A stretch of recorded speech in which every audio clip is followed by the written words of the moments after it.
Three of the four Spanish teams have advanced to the semifinals of European competition, and now it's time to look back and reflect and hand out some awards for how everybody did in the quarterfinals. We have a bunch of categories that we're going to go through in this episode. Really looking forward to this. Team grades, winners, losers, and a couple other ones. If you guys like videos about La Liga, make sure you subscribe. We cover the Spanish sides in European competition. And since we still got 3 teams left, we're going to keep on following them up until the final of all the competitions, until these boys either win or get knocked out. And then we got the weekly La Liga show here on Lengua de la Liga. If you guys could also drop a like in the video. And as we go through these categories, why don't you drop your answer down below in the comments. Let's start quickly with the grades for each team and how they performed in the quarterfinals. Real Madrid. What are you going to give Real Madrid, Michael? F, and the biggest F possible. Bro, these guys, I don't think we need to give an explanation. They got tormented, humiliated, destroyed by Arsenal 5-1. One of the biggest humiliations I've seen Real Madrid handed to them, probably in my lifetime. I think this is actually worse than the Ajax one. I think this is worse than Ajax because Ajax were a good team. Real Madrid, obviously, coming off the season with Lopetegui, first season without Ronaldo. But this is worse. Like, they have a good team. And yet they perform terribly. Every department. Defensively, midfield, attacking-wise, tactics, squad building, everything was all manufactured into this tie, and it's an F. They gave zero effort, and they were not even close to being competitive in this tie. Arsenal dominated 100-0, an F for Real Madrid. What made La Liga look worse? Real Madrid against Arsenal or Girona in the Champions League group phase?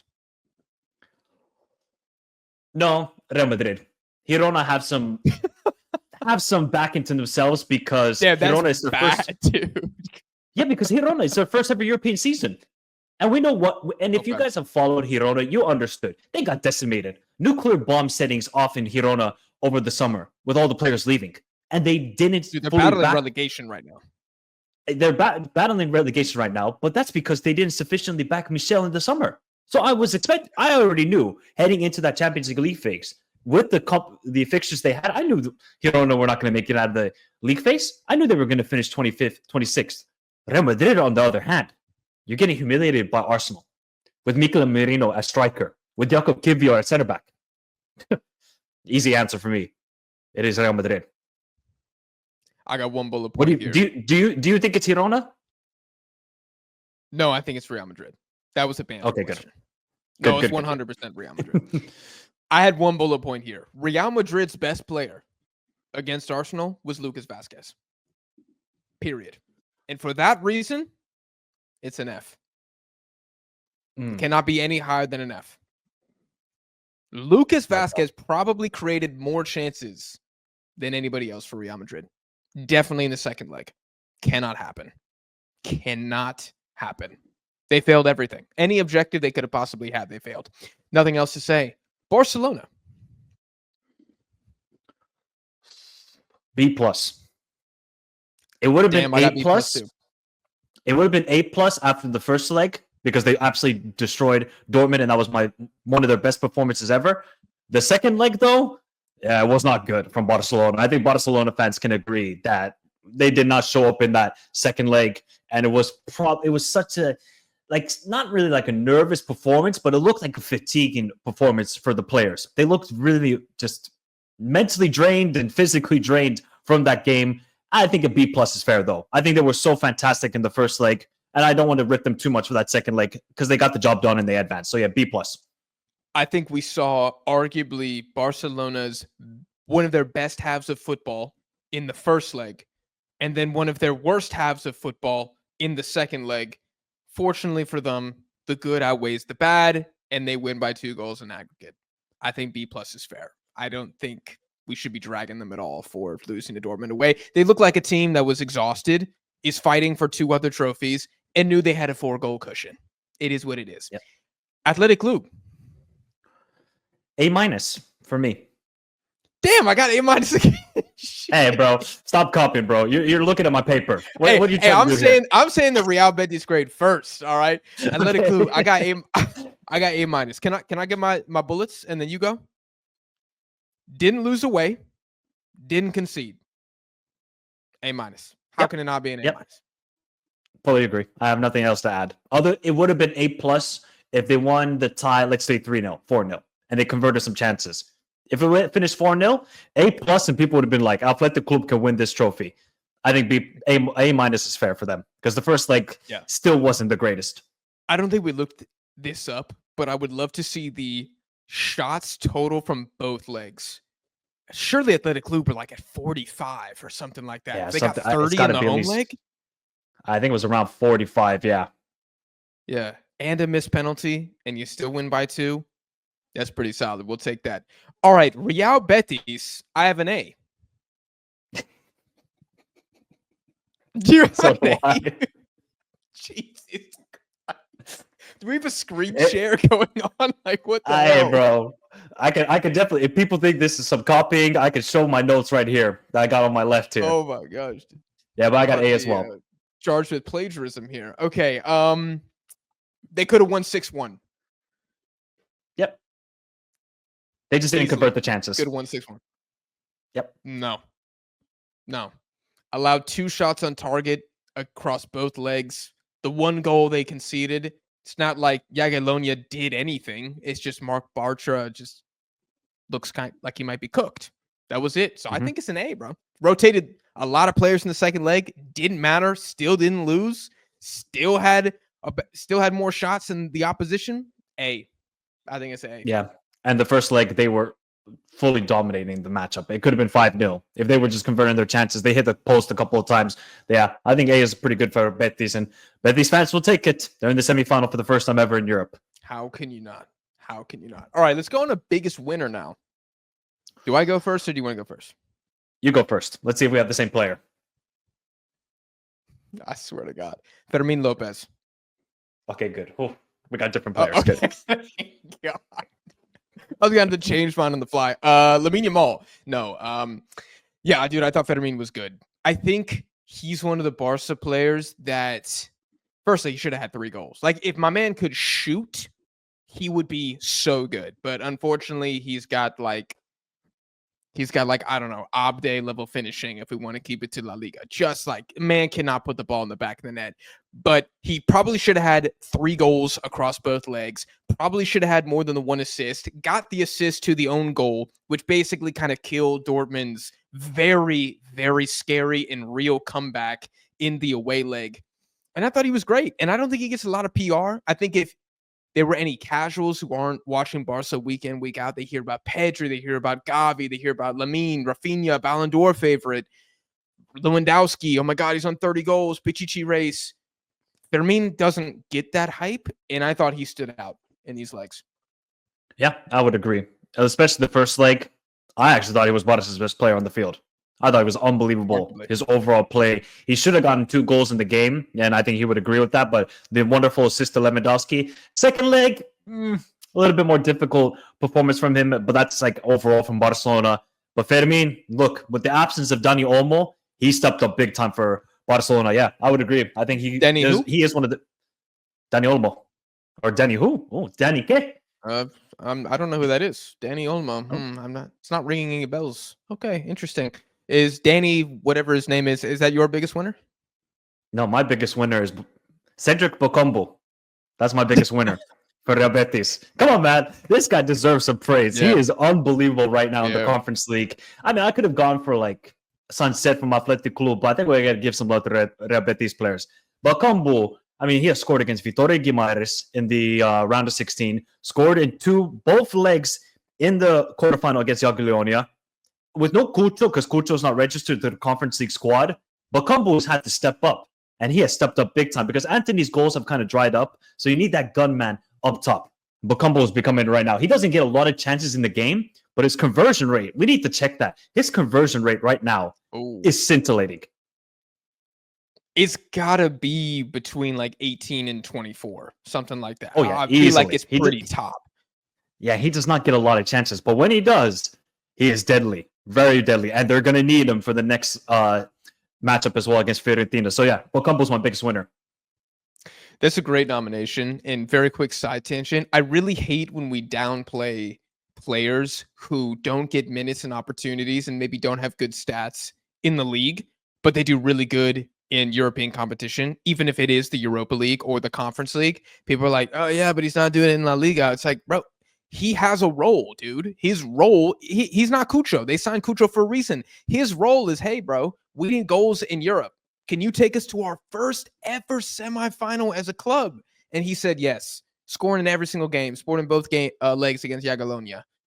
I don't know why we try to downplay whenever players do something. Who cares if he's not scoring all the time in La Liga? Like, guess what? If Betis win this mother effing trophy, Bacambo statue, baby, right next to Pellegrini. That's what it's going to look like. I swear. I think he's got a grand total of 2 goals in La Liga this season. And he's got 7 in the Conference League. Man's killing it. So you're telling me he's almost at double digits? Almost. What more do you want? What more do you want? Everybody's got to play a role, man. If you're a 3-and-D player, shoot some threes and play defense. Like, you don't need to score 25 a game. Not everybody can be Steph Curry. Do you have another biggest winner, or did you just have one? I just had one. I think Bacambo is a clear favorite for me. Okay, I like the Bacambo shot a lot. Biggest loser.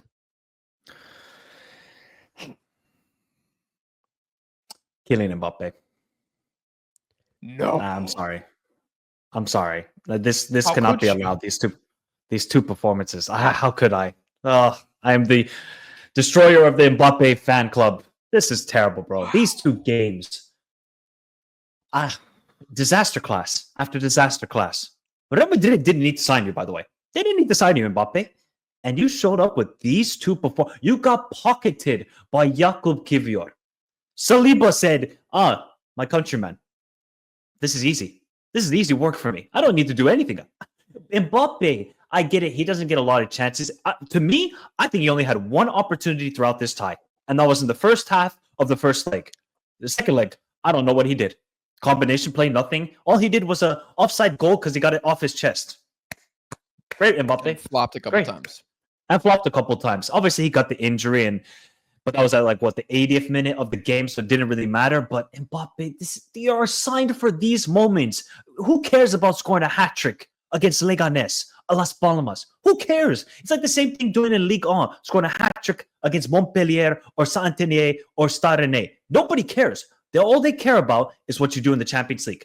And it's the same thing here for Mbappe. He's taking that form from Ligue 1 to La Liga. Very good goal scorer in La Liga because Real Madrid have such a talented squad.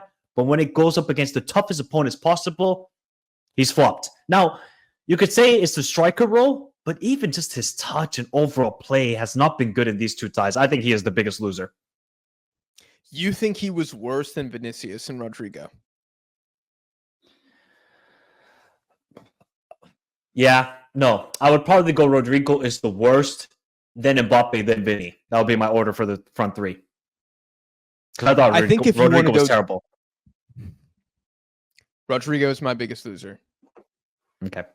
Rodrigo is a top 3 nominee for worst 2025 of any star player in football. Allow me to continue. In 2025, he's played 28 games, 7 goals, 5 assists. That doesn't sound too bad. Goal and assist every other game. Hold on a minute. 8 of his 12 goal involvements are against the following teams. The 3 teams in La Liga all happen to be in the relegation zone. Valladolid, Las Palmas, and Leganés. And the other side, Brest. So 8 of his 12 goal involvements are against the 3 sides that are going down to La Liga B and Brest. It's inexcusable. That means outside of those 4 matches, Rodrigo has 5 GA in 24 games for Real Madrid. That's a fat L. Huge, fat, massive L. And this is not a player who's been getting unlucky. He's not having a ton of shots come off the crossbar. He's been ass cheeks. And he deserves Not the same amount of smoke as Vinicius, who I could have easily gone with, but damn near the same. And I'm not seeing enough Rodrigo slander. And he deserves it because this is embarrassing. And these are performances that I see, which now I just told you it's almost been 30 games. So don't tell me he just had a bad month. 30 games now of ass. These are the things that I see. I watch a lot of football. I watch a lot of football teams. I think somebody could come in here and replace this guy. You're replaceable. You benefit from being in a star-studded team. And when the team isn't functioning, is your true level being revealed? Are you being exposed? Maybe we'll wait to the end of the season to draw that conclusion. We'll see if they can make a push for the league or win the Copa del Rey. See if he can have a couple good performances. But massive L for Rodrigo. He's absolutely a fraud right now. Yeah, it's not looking good for Rodrigo. Ever since he had that wonderful first half against Atletico, because Javi Galan was starting, nothing. Nothing in the second leg against Atletico. Nothing in the first leg against Arsenal. In this, okay, we could say a player played bad, right? They could have an off touch. They could be unlucky. But when you're not even getting yourself involved in the game at all, like Rodrigo was a ghost out there. At least Vinny tried. You could say, Vinny, terrible, poor decision making. At least he was trying to do something for Real Madrid because there was no team play about them. Rodrigo was like, "Hey guys, I'm here. Hey, no, okay, I'm not. No show. Terrible from Rodrigo. I don't know if he's obviously not going to get the same criticism. And I don't know if you saw this, by the way. A lot of people before this tie would have picked him over Saka in a starting 11, combined 11 for Arsenal Real Madrid. I said the disrespect towards Saka. Saka is one of the best right wingers. Even before this game, even before Saka scored the wonderful goal he did in the second leg, Saka has shown throughout, not just for Arsenal, but for England as well. In the biggest moments, he has stepped up. What's the biggest moment Rodrigo has stepped up in? Except for the Man City semifinal. Yeah, Man City semifinal Champions League. That's like the one moment where I'm like, yes, Rodrigo, he came up clutch for Real Madrid. And obviously that was off the bench. But as a starter, he just hasn't had that same impact, especially this season for Real Madrid. He had a good couple games in the Champions League phase, but not this knockout stages. Boy, oh boy, it hasn't looked good. Yeah, against Brest, he looked great. Like, I'm sorry, man. It's just, what has he done for Brazil, too? I would love to roll back the Brazil games. Let's go through band for band, see what he's done. That would be an hour thesis right there, just dissecting Rodrigo and Vini for Brazil. We don't need to go there. I think there's more than an argument to say it is Vinicius, which neither of us went with as our number one. But for me, it's the fact that he went from biggest Ballon d'Or robbery of all time to absolutely pocketed by Jurrien Timber. That I don't know if that's getting spoken about enough. In fact, I think you should go back, everybody should, and look at the nominees for the 2024 Ballon d'Or. Look at that top 25 list and tell me one name who has probably fallen further in the current Ballon d'Or ranking a year later than Vinicius. It's probably Toni Kroos because he retired. Nobody else has fallen lower. Well, there is one name. We've already mentioned him, actually. Dani Olmo was 13th on that I forgot about that. Which was ridiculous. Forgot about that, too. That was always ridiculous. Yeah, so maybe Dani Olmo has fallen farther than Vinicius. So what if you rank the front three for Real Madrid in terms of biggest loser? Would you go Rodrigo 1, Mbappe 2, Vini 3? Would that be your order for them?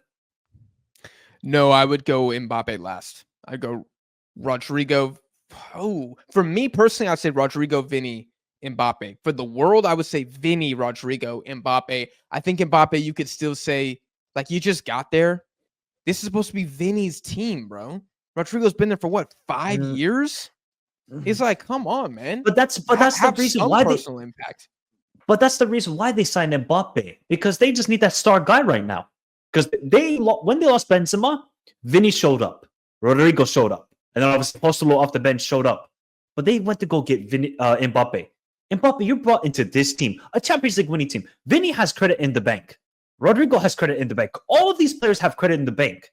The one dude who doesn't have credit is Mbappe, and he didn't show up. If he showed up and the others didn't, I'll be like, all right, Mbappe, you did your job. The rest of them, they didn't show up. Like Guirassy for Dortmund. Guirassy showed up for Dortmund. The rest of them, they did their job, but not to the sufficient level.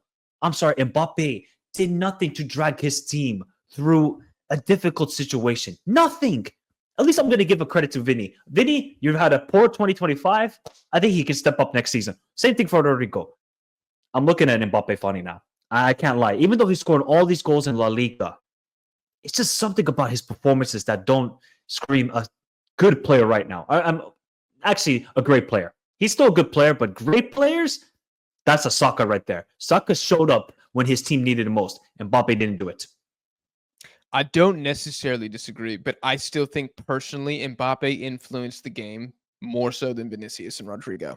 I actually think Vinicius did nothing outside of being gifted a goal from William Saliba. And look, maybe we're talking fine margins here. It's not like Mbappe cooked, but I think he actually looked like a threat, at least, especially in the Emirates, much more so than Vinicius and Rodrigo. I'm trying to think of like when Rodrigo beat Lewis Skelly. I don't think he did. Nothing's coming to mind. I don't think he did. I'm trying to, dude, I looked at Vinicius's passing stats. I think he completed 60% of his passes across both legs. And if you remember watching the game, there were a couple moments, there weren't many, but when Real Madrid had an opportunity to stab Arsenal in the back, usually it was Vinny had to play a pass to Mbappe, and it was a shit ball. I feel like I saw that 3 times. So, you know, you even see Jude getting pissed off, like, bro, make the pass. What is wrong with you? You're, again, Ballon d'Or favorite. And you can't make these simple passes? Maybe not all were simple, but can you make one? 60% success rate. Are you serious? So I think we're just looking at it differently. If you want to say Mbappe because you were supposed to be the most big statement signing since, I don't know, since Juventus signed Ronaldo or since Real Madrid signed Ronaldo, yeah, you'd be like, hey, dude, you're not looking like him right now. You're not looking like Thanos. You're looking like more like Doc Ock at best, right? So I don't necessarily disagree. It just depends on kind of which guy you want to focus on. Can I ask you something? And this is me going, let me put the hater hat on. Nico Williams, loser. For a guy who scored the crucial goal in the second leg, absolutely not. Hey, that was DiMarco. Well, DiMarco's put the cross in, but Nico Williams got the goal, so give it to Nico. Actually, my father would have scored the header. Okay. You still got to get the goal, right? I've seen some horrible misses this week. He got the goal. I'm going to put my hater hats on, and I'm going to rebuke your question. What about Araujo? Wait, are we saying, when you say rebuke, you mean you think Araujo was good? Or you think... No. Sorry. Translation, I lost in translation with Spanish and English. I had the hater hat on. Don't worry. I had the hater hat on. I was saying... Okay. I was trying to give a bigger loser than Nico Williams, and that would be Araujo from Barcelona. What do you think about that? No, straight facts. Yeah. He's a loser for sure. he's for sure... I mean, is he a bigger loser though than Nico? Yes, he is. Okay. No, Nico was me hating 100%. I just think I looked at him and I'm like, dude, some of the his crossing. Yeah, it's like CONCACAF level sometimes. It really frustrates me because he beats Tavernier and the cross is going in the stands, man. It's like we just talked about Fermin. If Fermin could like learn how to shoot, what is his ceiling? If Nico Williams can learn how to get, I mean, I'll take the other DiMarco from Inter. If he could get like that DiMarco's level of delivery, how unstoppable would he be? If he could pass like Lamine, which I know easier said than done. If he could pass like Saka, I mean, then we're talking about world class. Everybody needs to be simping to sign Nico Williams.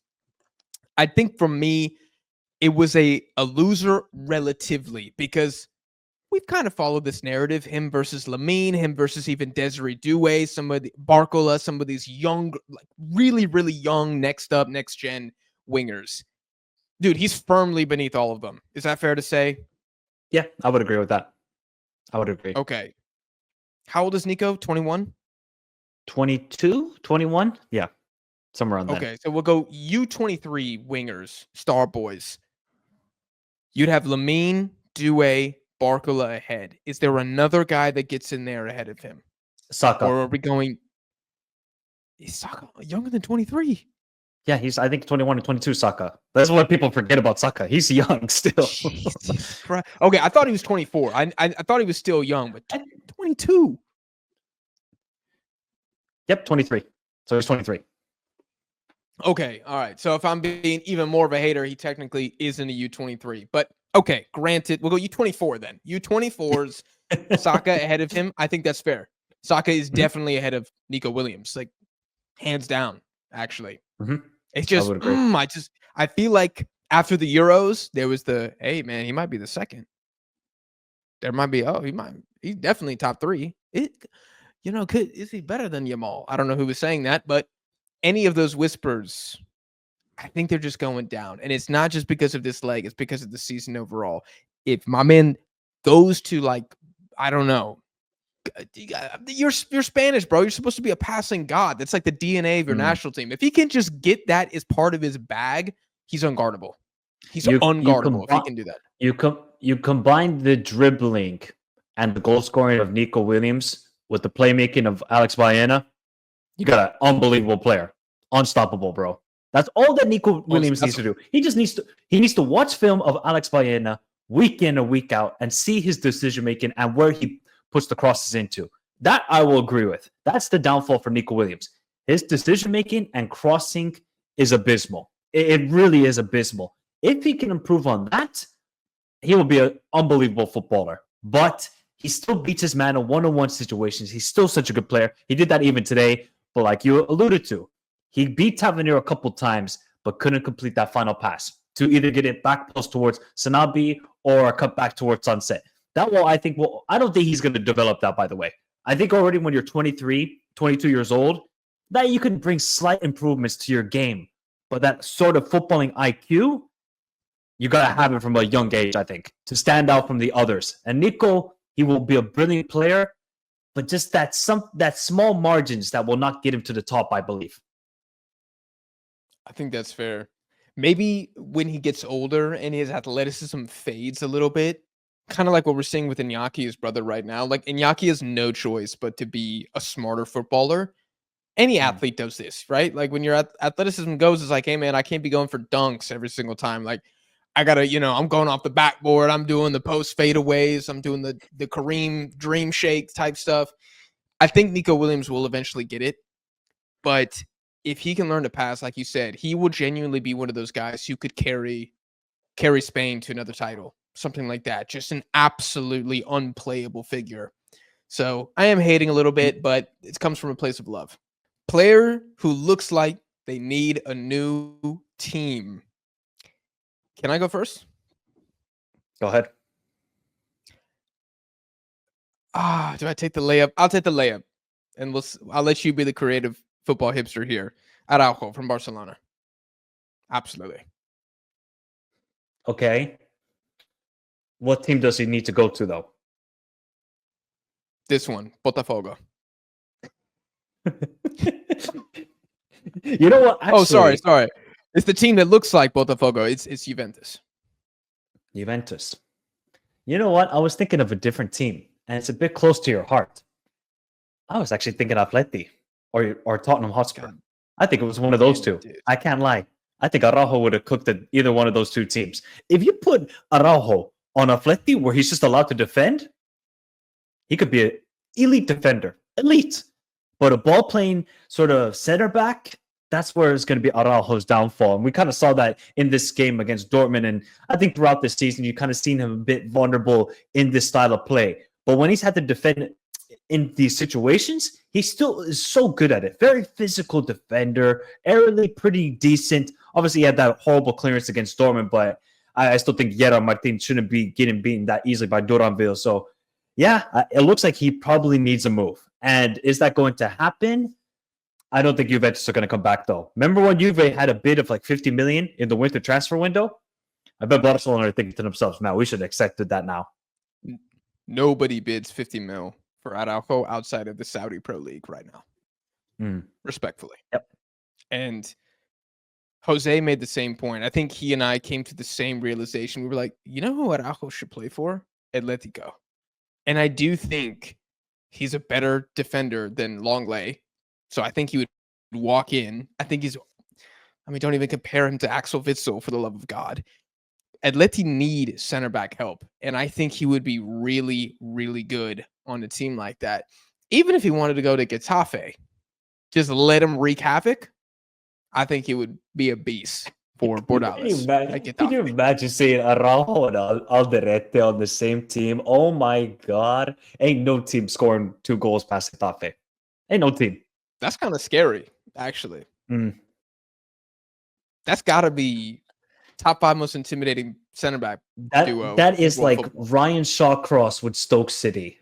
The most difficult and most nightmarish matchup you will ever think to yourself, footballing wise. Araujo and Bordale. Oh, forget about it. I don't even want to think about it.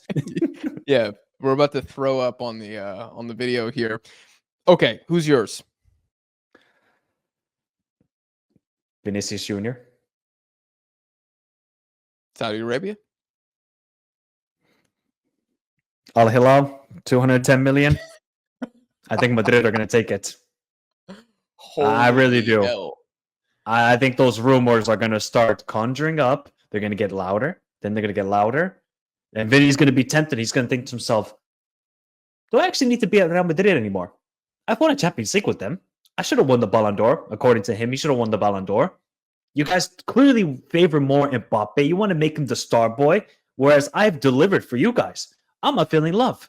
All right, let me move on. Let me go to another team. Now, I don't think any other European club are going to offer ridiculous money for Vinny. I don't see any Serie A. PSG don't need to do it. I mean, if any Premier League team forks up He doesn't start for 200 PSG. million.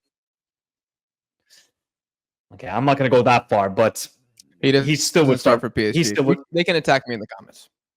He still would start for PSG. I would still have him over Kivara, even though I love Kivara. I still think he would start over Desiree Doué. Desiree Doué needs to show more. These bad couple months are not going to tell me that Vinicius is a bad player. However, if there's going to be a sacrificial lamb at Madrid, I think it will be Vinny. I don't think it will be Rodrigo. Rodrigo is the nice guy, stays quiet, does his 9 to 5 job. Vinny will let you know that he's unhappy. I'm pretty sure about that. So if he gets unhappy, if Madrid get a bid for him, I think he's gone. I really do. Yeah, I definitely think in terms of locker room morale, Rodrigo's not the one who's stirring the pot. So getting rid of him wouldn't, I'm not going to say wouldn't solve anything, but then you got to convince Mbappe or Vinicius, like, all right, who wants to play outright? And then somebody's not going to want to do that. And then it's just, even if they get Harry Kane or Erling Haaland in the door, somebody's still going to be pissed because they're like, that asshole is playing in my favorite position out left. So it does have to be one of those guys, and it can't be Mbappe because he just got there. So probably is Vinicius. Does he need to go? I mean, somebody got to go. Yeah, somebody has to go. Yes. I mean, By the way, I just don't know shouldn't do where he this. goes in Europe. Yeah, exactly. By the way, Madrid shouldn't do this. They should not get rid of Vinicius Jr. I don't want to put that in the atmosphere for the people and all the Deadball TV viewers. They should not do this. Vinicius was unbelievable the last 3 seasons, I would say, for Madrid. If you're going to sacrifice anybody, get rid of the Vasquez, get rid of the Alabas, get rid of these players. Those players look like they need to go somewhere else. And that somewhere else is either Saudi or China or MLS. Because they're not at the level, even for any other La Liga team. Lucas Vasquez would not start for Betis. He would not start for Villarreal. He wouldn't start for Sevilla right now. I'm telling you. He's so bad. But maybe if I'm Sevilla. talking about maybe Sevilla, maybe. But, is that much of an achievement? He might be getting relegated at this point because Sevilla are a car crash. So, yeah, I would still go with Vinny. Because I think that's sort of a player where you look like, oh, man, it just doesn't look right at the moment. I hope it doesn't happen, though. I think it would be a shame if La Liga lost a player like that. If they don't replace him with a like-for-like star, or at least like 3 stars, maybe not. If he's like first team All NBA, if you're not bringing in at least 2 second team and a third team All NBA to replace it, that's a huge L for the league. Definitely. It's funny you said Alaba because he was my number 2. I just think he's just lost it, unfortunately. No, he can't. He's done. Real Madrid center back? Not anymore. Left back? No. Are you kidding me? In 2025, David Alaba with no ligaments. Man was moving like Kenny Smith out there. Oh, I felt bad for Yeah. David Alaba. He shouldn't have not played. He shouldn't, but yeah. MLS, buddy. San Diego FC. Here we go. That'd be a great pickup, to be fair. He still got the IQ, just the athleticism. You just, yeah, I mean, you could play, he could definitely still stay in La Liga. It's just, you got to downgrade. I'll tell you what, he probably still starts for Real Betis. You want to take Bartra's spot? I think he does it 100%. Yeah. Player that needs more minutes. I went with Vietes, the goalkeeper for Real Betis. I thought he was really good in these 2 games against Jagiellonia. He doesn't even start most games for Betis. I was like, are you kidding me? Adrian has had a decent couple of months. But I was looking at this Vietes guy. I was like, calm, collective, can play out from the back. Modern day goalkeeper, young. Let's go with Vietes. So he should be getting more minutes. Adrian, I wonder if Pellegrini is going to do this. Vietes has mostly, I think, been their Conference League goalkeeper for majority of this season. If they get to the final, are they still going to stick with Vietes or are they going to go with Adrian? But I think Vietes deserves some more minutes. That will be quite the pickle for Pellegrini to solve. Because if you drop him and Adrian doesn't have an amazing game, you look like an idiot if you're Pellegrini. And also, I think the squad would react negatively. Because I think whenever you as a manager start indicating that your squad is not a meritocracy, I think you lose a little bit of the faith from the players. Whenever you start playing favorites, even if they're trash over and over again, I think some players lose respect. So that'll be interesting if they can get past Fiorentina. Or God, what if Adrian starts in the semifinals even? It would be like, whoa, that's a big call. I went Cedric Bakambu from Real Betis as well. Goals in both games against Jagiellonia. It's going to be tough because they just brought in Cucho, but I mean, dude, he's been so clinical in the Conference League. It's like, can my man get at least 30 at the end of the game? You know what I'm saying? In La Liga, can we just throw him on for 30? Maybe go front. Do we go front 4? Do we go him and Cucho in the middle, and then Anthony, Jesus Rodriguez out wide? That's pretty scary. I'd maybe like to see that for a game or two, just to see what goes down. But just put Fornals and Cardoso in the middle and try to cook there. My other guy, Inigo Martinez, mainly because he's just clearly has to start for Barcelona. He gets a lot of minutes, but like he has to start both legs of the semifinal. No doubt about it. I think we clearly see that Inigo Martinez has developed well into this system compared to Araujo. He reads the game well, calm in defense, very good defensively. Martinez has solidified his position, which is crazy because when Barcelona signed him, they're like, oh, you're just going to be a deputy center back for us. You're going to be the backup to Araujo. Okay, he said, cool. With Hansi Flick, I'm going to be the starter. And now he's going to have to be so crucial in these 2 games against Inter and for the rest of the season in the Copa del Rey and La Liga. But Inigo Martinez, wow. I mean, what a redemption arc he's had in his career. Kind of like an afterthought when he arrived to Barcelona, and all of a sudden he's playing a key role for them. And you could see his valuableness to the team when Dortmund the second leg. Because as soon as Araujo started, you just saw it's shaky defense. Really shaky defense. Koundé looking shaky. Kubarsi not looking the best. And Araujo, not the best of the bunch. I was really upset when Atleti did not get him. I remember the transfer still vividly because it wasn't, dude, it might have been a free, or was it like 5 I think it was a free or something like that? Yeah, it was barely anything. I was like, that is a genius signing. And I was like, damn, Barcelona really gobbling up just like talent from the other Spanish sides. So I'm still upset about that to this day. Goal of the quarterfinals. From the La Liga sides, all of them were pretty average. I'm going to be honest. A lot of them were average. Yeah. The one I went for was the Level's first goal against Dortmund. From Yamal's cross into Rafinha, Rafinha's header back to Lewandowski. The fact that the front 3 combined like that, I thought it was a spectacular goal. The others, they're like kind of tap-ins, cutbacks. Betis's goals were pretty okay-ish. Athletic Club's were a penalty. Nico Williams' header. I think the first goal for Lewandowski was the best one from Barcelona. Yeah, that was mine as well. My honorable mention was the Fornals assist to Bakambu in the home leg for Betis that made it 1-0. Because his pass was pretty filth. Like, it was a great assist. That was But Chris yeah, the Lua Paul-esque. one was really not in the playoffs, but yeah, it was a really good assist. All right, let's wrap up here with our La Liga best 11 of the quarterfinals in European football. So we're going 4-3-3. I'll go my back line, then you go your back line, starting goalkeeper. Okay, and then you could go midfielders, and then I'll go forwards. So I got Szczesny as my goalkeeper. At left back, I'll be honest, dude. I thought it was dry as hell. I had no idea, so I'm gonna put Balde just because Barca looked worse without him. But it was not a great left back performance from the La Liga teams. I mean, I wasn't gonna put Alaba there. Jesus Christ. Center backs, I went Danny Vivian and Inigo Martinez. Right back, I went Di Marco from Athletic Club. All right, goalkeeper, and this is the only player from this club. I put Thibaut Courtois. No. Without him, Oh, without Jesus. him, it would have been 8-1, 9-1 aggregate scoreline. And he is the only player I look from Madrid and say, you did your job, Thibaut Courtois. You could have done nothing for the goals in that tie. Right back, I went Sabali from Real Betis. I thought he had a pretty solid game going forward in the first leg, solid defensively in the second leg. I thought he was good. Inigo Martinez, Vivian in the center backs. And yeah, I also went Balde at left back. I mean, it was dry as hell, the left back position for every team from the La Liga teams.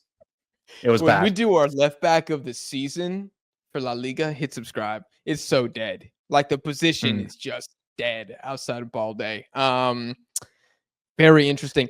I almost went Sabali, but the reason I went Di Marco is because I'm pretty sure. Well, first off, he had the clinching assist in the game that was earlier today in the 2-0 win at home for Athletic Club. But I'm pretty sure, like I'm 90% sure, the Sanabi miss in the first leg comes from him, right? Down the right-hand side? Yes, it's either from him or Inaki. I think it was one of those two players, but it probably was DiMarco because they obviously got the red card, so he was further up the field. So it might have been DiMarco. But his deliveries are always on point. Dude, banging. I'm pretty sure the sequence with DiMarco and Iñaki back to DiMarco and then Sanabi had the miss. So really should have had 2 assists in this leg, and we would have been talking about Athletic Club walking out with an A+ window. But Sabali, very good defensive fullback. I'm not mad at that at all. Okay, give us your midfield 3. All right, midfield 3. DM wise, I went with Johnny Cardoso from Betis. I thought he was solid in both games. I think I could have gone for De Jong, but De Jong in that second leg, I was like, you didn't really control the game without Pedri. That just shows how valuable Pedri is to Barcelona. Then next to him, I also have Fornals because he got that assist to Bakambu. And again in the second leg, controlling the game well, especially in the second half. Kind of wasn't as impactful in the first half against Yago Leonia, but I thought Fornals, especially for that assist, that is CP3X-esque right there. And then Cam, Sunset. My guy Sunset, bro. Without him, I don't think Athletic will make it to the semifinal. I'll be honest. He is so valuable to this team. They go from a C grade team to an A- team because of Oyan Sunset. I like it. I have an extremely offensive midfield. I have Pedri, Sunset, and Fermin Lopez. You have absolutely no defense, bro. We got no defense here. I thought about Fornals. He was the one that I was like, do I put him over Fermin? Because that would make more sense for like a traditional midfield. But I gave Fermin more points for, let's be honest, a way more difficult matchup. Like Fornals wasn't really put up against it like that. So I am going to give Fermin Lopez his flowers there. I just wanted to give love to the Betis midfield because we can always glaze on Pedri, and rightfully so. He was amazing in the first leg against Dortmund. But I wanted to give some love to Johnny Cardoso and Fornals. I thought they played really well. And if you wanted to say like the guy had to get a certain amount of minutes to qualify, then Pedri would probably be replaced by Fornals as well. Because I think he started both games. I don't know if he got subbed out in either, but there we go. I was thinking of other Athletic Club midfielders. I just couldn't. There's the one brother, I can never pronounce his name, like Yarizgair. You know what I'm talking about? Yarizgair, I think is how you pronounce it. I could be butchering it. I didn't think he was very good today against Rangers. I mean, he's kind of like a pit bull type player, but never really pops out to me. Okay, attacking 3. This one was interesting. At left wing, I did say Jesus Rodriguez over Rafinha. At center forward, I went with Bakambu. Jesus Christ. And at right wing, I'm going to go Anthony. I'm going to Betis front three, man. A Betis front three. How many Betis I players do we cannot got? believe We got like 5 Betis players. Yeah. If you told anybody at the beginning of the season this, they would have said Yo. you're smoking crack. That's you know why I didn't go Yamal? Well, actually, hold on. My bad. I'll let you give your three. Yep, I got Jesus Rodriguez. I got Bakambu, but I got Lamine Yamal. Okay. Totally fair. Yeah. Totally fair if you got Lamine over Anthony, because I think Lamine was ridiculous in the first leg. No, he was absolutely unplayable in the first leg. Second leg, he didn't have any impact, but that first leg, I mean, trumps anything that Anthony did over the two ties. Really, Lamine Yamal is just God-given talent. It's just God-given. What other superlatives do you want to give about this player? The assist he gave to Rafinha at the back post and the toe poke goal, I'm like, stop it, Yamal. You could have probably given it to Lewandowski in the striker role, but got to give love to Bakambu. He scored in both ties, both home and away against Jagiellonia. So yeah, shout out to Bakambu. Mhm. And Jesus Rodriguez was a Bakambu- dribbling god in the first leg. Dude, I had a stat for you that I didn't say in the other episode. Jesus Rodriguez, in these two games against Jagiellonia, he went 8 for 13 on attempted dribbles. 8 for 13. Holy 8 for shit. 13. All right. Do you know who attempted, not completed, attempted the second most dribbles? You mean in the La Liga teams? I only looked up Real Betis and Athletic Club. Who attempted the second most dribbles? Probably Isco, I would go. Isco and Anthony were tied with 4. Oh, And Jesus Rodriguez had 13. oh my God. Yeah. Take on God. Take on God. You have to check, though, how many he had in the first leg. Because it must have been at least 8 out of 10 in the first leg. Easily. Yeah, he went, dude, first leg, I think I remember it correctly. He was 5 for 8 on his attempted dribbles in the first leg. He was unstoppable in that first leg. Yeah. That's what I was thinking. He was so good. And I think he was just consistent enough in the second leg where I think Rafinha just fell off a cliff to where I'm like, I will put him in here. The Lewandowski, if you want to go him over Bakambu, I have no problem with that. I just think Bakambu scoring in both legs and essentially icing the tie, I give extra credit for that. But Lewandowski was so good in the first leg. So good in the first leg. Apples or oranges. Apples or oranges. Yeah. You can have your choice between Bakambu and Lewandowski. Last question, though. Manager. Oh, okay. Who flopped? Or best manager? No. Best manager. Who would get in our best 11 for the quarterfinals, manager-wise? Oh, this is interesting. Ancelotti. No, I'm kidding. Manager who wants to get in. It's not Flick. The answer is not Flick. The answer is... Dude, is it Valverde? That's what I was thinking. I was thinking Ernesto Valverde. I'll make the case. Relatively even competition level, right? I think the negative to Pellegrini is you got a way, way better team than who you're playing against. Didn't concede. Had what? We already talked about it. 45 shots. And I always think of it like this. If a team has a bunch of shots, but they're not getting the goals, the manager's done his job. Because clearly, whatever he's instructed is creating opportunities. It's not what you want him to do. Walk out on the field and convert the chances himself. And the way that Rangers, this is maybe the biggest point, how goddamn ass they looked against Athletic Club across 180 minutes. This is a team that just knocked out Fenerbahce. You have to give Valverde credit for that. You have to.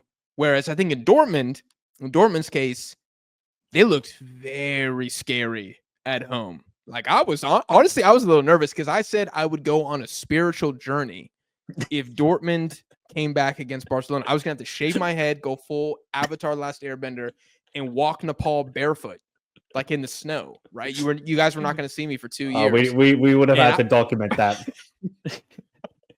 I would have called in for episodes from the mountain. Me and my new monk friends. Yeah, I was worried. I was really, really worried when I was watching Athletic Club. Honestly, I wasn't worried for y'all. I think they got this. At all times, I felt like you guys had it. Yeah, I'd probably go Valverde too. I think he's doing a miraculous job really with this team. Just the way, the willingness, the pressing, everything above Athletic Club is just a joy to watch. They create chances, high octane football. If you're neutral, I think you would love watching Athletic Club. I really do. So for Valverde to keep doing this and knowing that there's pressure. Also, there's pressure to this is not like some underdog story like, oh, Athletic Club, if they make the final, this would be fantastic. No, there is pressure for Athletic Club to make it to this final and win it. So delivering when there's under pressure, I think it adds even more bonus points to Valverde. And yeah, he's only got 2 more games to get to that final, and he's doing it with fantastic coaching. That's a great point, which would also be negative points to Pellegrini is do Betis have pressure to make the Conference League final? Like they don't need if they got knocked out by Jagiellonia, I think people would have made fun of them, but the Conference League gets so little clout that it probably would have been news for like a day versus people are looking at Athletic Club and they're like, hey, you guys are hosting the final. You better make it there. Better make the final. And then I think it's probably comparable pressure to Barcelona and what they had to do. I was gonna say that Hansi Flick, he's not like under pressure to do it, but there is pressure like, hey, you guys did so well in the league phase. Now you got to perform if you're Barcelona. And he's constantly delivering it. But we can easily see that second leg. It was going a little bit tough, but they got the job done. Yeah, I think it's the case of you should beat who you're supposed to beat. And Athletic Club probably, I mean, they're more even with Rangers than, I think maybe this is disrespectful. I think Barcelona would have felt really bad if they lost to Dortmund. If they lose to Inter in the next round, I think you and I and any footballing savants would say, okay, Inter are a very good side. This is nothing to be ashamed of.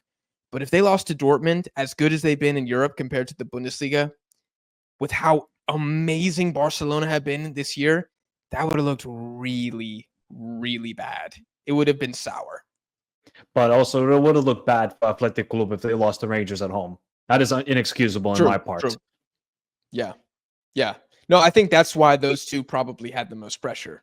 I mean, Real Madrid, it's just Real Madrid, so you just have to win. I don't really know if it ebbs and flows ever. It's just always win the Champions League, so maybe relatively this is more intense for Barcelona and Athletic Club. More of like a unique situation, I should say, versus Real Madrid. It's like you got to win every time, no matter what. Yeah, it's constant pressure. Okay. It's constant pressure at Real Madrid, honestly. One day you're amazing, the next day you're a fraud. If Real Betis end the season with the same number of trophies as Real Madrid, that's going to be crazy. What if Real Betis win more trophies than Real Madrid? Well, didn't Real Madrid win the new, whatever we're calling it, FIFA Club Confederation International Friendly Cup? Come on, because they beat Pachuca 3-0 in the final. Come on, man. I think it's ridiculous. Final? Didn't they play the Egyptian team Al Ali or something? Oh, did they play Al Ali? Maybe they did. Yeah, they did. Or maybe Pachuca beat Al Ali in the semifinals. I thought it was because Pachuca, they destroyed both the Fogo. I remember that game. So there you go. Okay. I'm sorry, I can't count that trophy. At least Supercopa, you played against the top teams in La Liga. I mean, just the disparity between the quality of Real Madrid compared to all the other teams. Of course, like Real Madrid are going to win it. I guess we can count half a trophy. There we go. Half a trophy for them. No, dude, I'm totally joking. It's not a trophy. If Real Betis win the Conference League, they finish with more trophies than Real Madrid this season. We're not doing this. FIFA just makes up a new tournament every other weekend for Real Madrid. No, we're not. We're absolutely not doing that. Because if Real Betis got to play in that tournament right now, they would win it as well. So, yeah, we're not going to. No, well, I'm not entertaining that for a second. That would be crazy. What if would Getafe win that trophy? That's interesting because Getafe would be certainly a top 2 favorite, I would assume. Mm-hmm. So I wonder if they have to like, does Bordalez change his tactics at all? And if he does, That can would his be team so. even play a different way? Honestly, that would be awesome to see. I cannot lie. Seeing Yeah. Getafe play against Pachuca, that's must-watch TV. Yeah, I would definitely tune in for that. Like, that's what we Mhm. need at the Club World Cup, not this Mickey Yes. Mouse PSG versus Atletico Madrid. No, I need to see like Flamengo versus Flamengo versus who's another just absolutely elite team right now. Trying to think Serie A, Villarreal. like Lazio or something. Villarreal. Sure, there we go. Those are games that We need we need to see Nottingham Forest against Boca Juniors. that's a oh god, dude, Nottingham Forest are gonna win like 5-0. Oh my god, Boca is so Oh my shit. god, the reaction of Boca fans would be glorious to see. Oh man. If they got to do it in the Bombonera, I'm here for it and I would watch. Any closing thoughts before we wrap up? Semifinals. We got 3 La Liga teams. Cannot wait for it. Are all 3 going to make it to the final?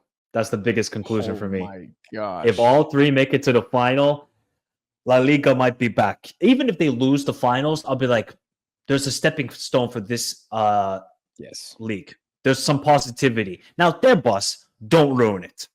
But he will do everything in his power to ruin it. Yeah, he's gonna lower the salary cap another 25%. Oh my Which god.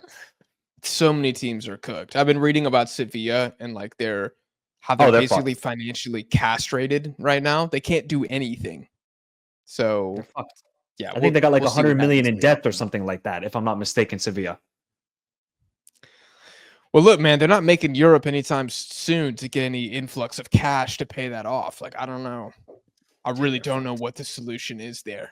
I don't know. Somebody just But donate some see, that's the money. sort of like the spirit we have in this league is that we have 3 teams making it to European competition final, possibly, but then we have teams just, I mean, struggling financially. There's nothing they can do about it.